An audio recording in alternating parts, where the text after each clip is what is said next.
자, 제 강의는 지구의 원운동으로부터 기운이 삶에 미치는 영향, 다시 말씀드려서 우리 사주 명리학은 시간에서부터 출발을 하기 때문에 그 시간이 나온 근거가 지구의 자전이나 공전에서부터 나왔으니까 거기에 대해서 알아본 다음에 이 논리로 푸는 사주학은 그걸 어떻게 활용하고 있는 건지, 그럼 제가 실제 감명을 했을 때 어떤 반응이 나타났던 건지 그걸 위주로 설명을 드리도록 그렇게 하겠습니다. 자, 여기는 지금 지구의 자전입니다. 이 지구의 자전은 지금도 이게 밤이 돼서 낮이 됐다가 밤이 됐다가 현재는 밤이 되고 있는 깊어가고 있는 이런 과정인데, 이것은 지금도 계속 돌아가고 있다. 크게 나누면은 낮과 밤이지만 낮과 밤이라는 표시를 하지 않고 양과 음으로 표시를 하더라도 지구는 그냥 돌아갈 뿐이지 표시를 어떻게 하느냐에 따라서 틀린다. 그리고 시간이라는 것은 시각과 시각의 사이를 시간이라고 그런다. 그러면은 햇볕이 떴을 때를 낮이라고 하면 그걸 양이라고 표현해도 되고, 해가 졌을 때는 밤이라 그래도 되지만은 굳이 밤이라 안 그러고 음이라 그래도 된다. 다른 부호를 붙여도 된다. 그 다음에 이 스스로는 자전을 합니다. 자전을 하지만은 또한 태양을 중심으로 이래서 공전을 하고 있어요. 지금은 봄, 여름, 가을, 겨울로 하면은 그건 아무런 거부감이 없습니다. 근데 봄을 가지고 목이다 이러면은 미신인가? 이렇게 생각을 해요. 사실은 그 시간의 흐름 과정을 어떤 부호를 사용했느냐 그 차이뿐이지, 특히나 황한 문명권에서는 이걸 기운, 소위 말해서 기운의 변화를 가지고 시간을 나누었다. 그 연, 일시를 간지로서 표시한 것은 벌써 2000년 전 한나라 시대부터 시작이 됐던 거예요. 그래서 쭉 내려오다가 서양 문물이 동양보다도 많이 발달돼가지고 서양 문물이 들어오면서 서양에서 쓰던 그 시간 개념이 우리한테 그냥 우리 거를 눌러버리고 우리 게 돼버린 거예요. 그래서 1896년도 1월 1일부터 건양원년이라 그래가지고 양력을 쓰기 시작했지, 그전에는 음력하고 절기력이라든가 간지력을, 지금도 간지력을 쓰긴 씁니다. 올해도 병신년이라 그러니까 쓰긴 씁니다. 그러면은 이러한 변화를 지금 이것도 지금 돌아가고 있고 계속 회전을 하고 있고, 여기도 태양을 중심으로 해서 지금 계속 이렇게 회전을 하고 있습니다. 지금 변하고 있어요. 변하고 있는데 돌고 있는데 나는 돌고 있지 않다고 생각할 뿐이지 실제 돌고 있다. 자, 돌고 있는데 어떻게 돌아요?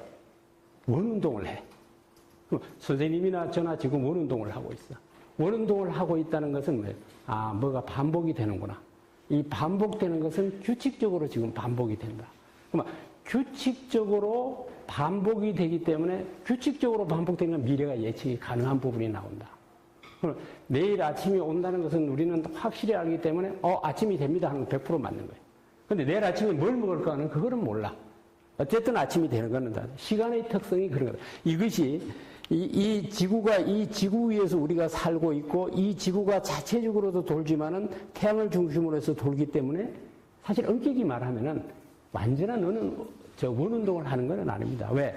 이 태양도 태양을 중심으로 한 태양계도 은하단을 중심으로 또 돌고, 은하단은 또 더 큰 초은하단을, 우주 전체는 돌고 있다. 근데 우리가 사는 기간은 한 100여 년 정도밖에 안 되기 때문에 100년 동안의 기간에는 움직이지 않는 것 같이 느껴질 뿐이지 실제적으로는 움직이는 거다.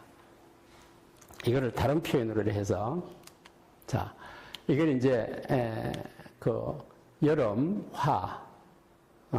이게 가을, 겨울, 봄 이런 것에서 이제 목화 검수로 표시를 바꿔놨는데, 자, 누군가가 말입니다.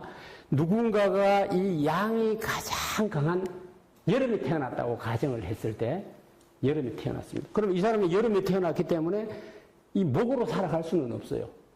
가을로 바뀐 갈 수가 없어. 그런데 여기는 여름은 양이 강할 때고 이 겨울은 음이 강할 때란 말이에요. 그러면 여기서 양에서 음으로 점점 강해져요. 그러면 여기는 음이 약간 강해졌죠. 여기서는 음이 가장 강할 때고 다시 양 쪽으로 강해집니다. 그러면 양으로 또 다시 최고 강한 쪽으로 가요. 그러면 여름에 태어났습니다. 그럼 양 기운이 강하다고 볼 수가 있어요, 일단은. 그럼 어디로 살아가? 가을로 살아가거든요.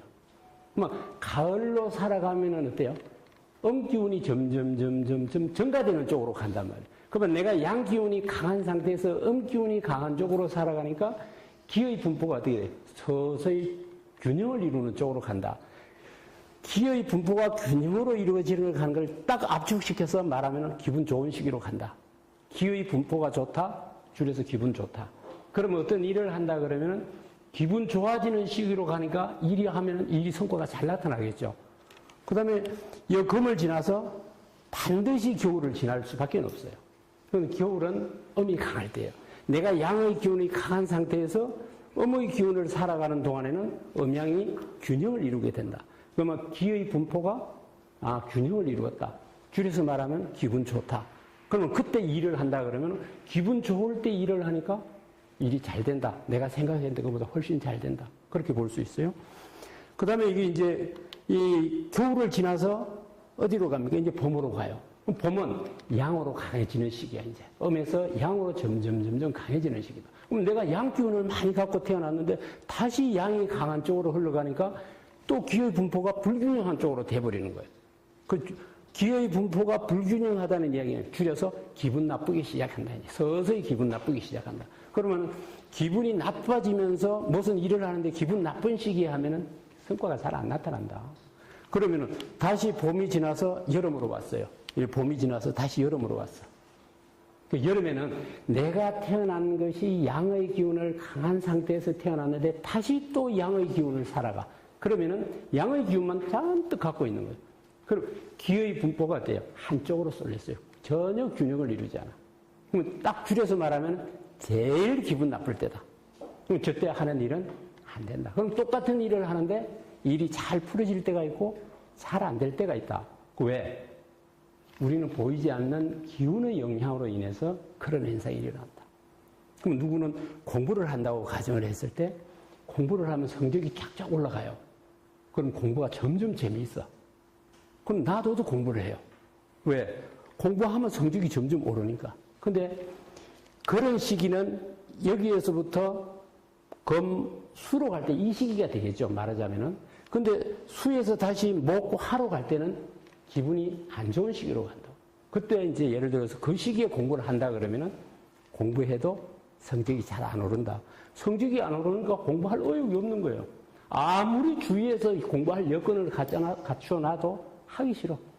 해도 성적이 안 오르는데. 그래서 장사를 해도 장사가 쫙 잘 될 때가 있고 잘 안 될 때가 있다.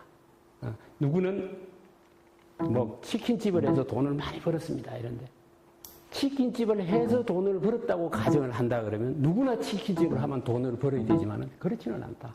왜? 치킨집 때문에 돈 번 것은 아니다. 뭐냐? 운이 상승하는 시기, 기분 좋은 시기, 그런 시기에 했기 때문에 돈을 버는 거다.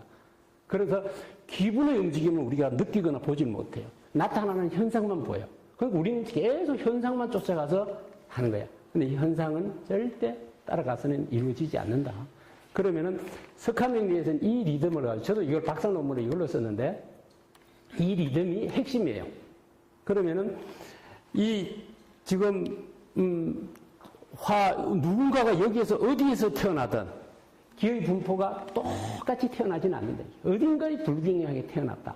그러면은 살아가는 방향은 어디로 했어요? 봄, 여름, 가을, 기호를 피해갈 수 있는 방법은 없습니다. 봄, 여름, 가을, 기호를 목화금수로 표현을 했어. 내가 목기운을 강하게 태어났는데 다시 목기운을 피해갈 수 있는 방법은 없어요. 그럼 목기운이 왔을 때 내가 힘들어. 그럼 부적을 쓴다고 그것이